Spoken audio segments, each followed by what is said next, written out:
Well, it seems that your journey has ended. Very sorry about that. It was always going to end this way, of course. If it weren't by me, it would have just been by some other, terrible thing. Just, you could not imagine how terrible it would be. Just, I get scared thinking about it. I'm glad it's not me. It reminds me of a time I was speaking to my good friend Orville. We were we were sitting on a park bench watching the pigeons. I was on the left, he was on the... Oh, wait, was I on the right or left? Anyways, it doesn't matter. We were sitting on there watching the pigeons.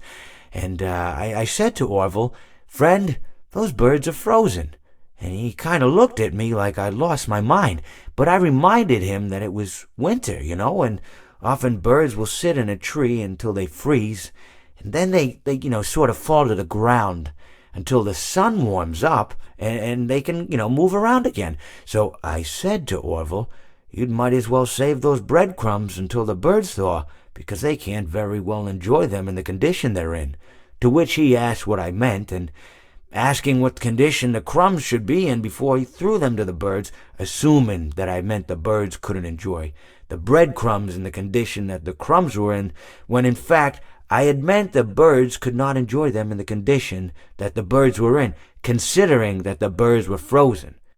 So he took a moment and then threw his last handful onto the ground. I said to him, "Orville, why did you throw the breadcrumbs to the birds when I just told you they're frozen?"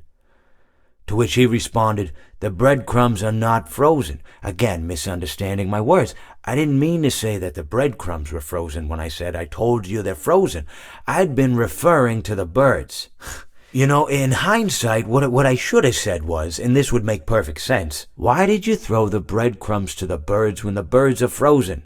He misunderstood upon my correction, stating that he didn't know what else to do with the breadcrumbs, and that perhaps, when the birds thawed, they'd still be able to eat the crumbs. So I said to Orville, and this is what I said to him, I said, "Orville, the birds may be dead."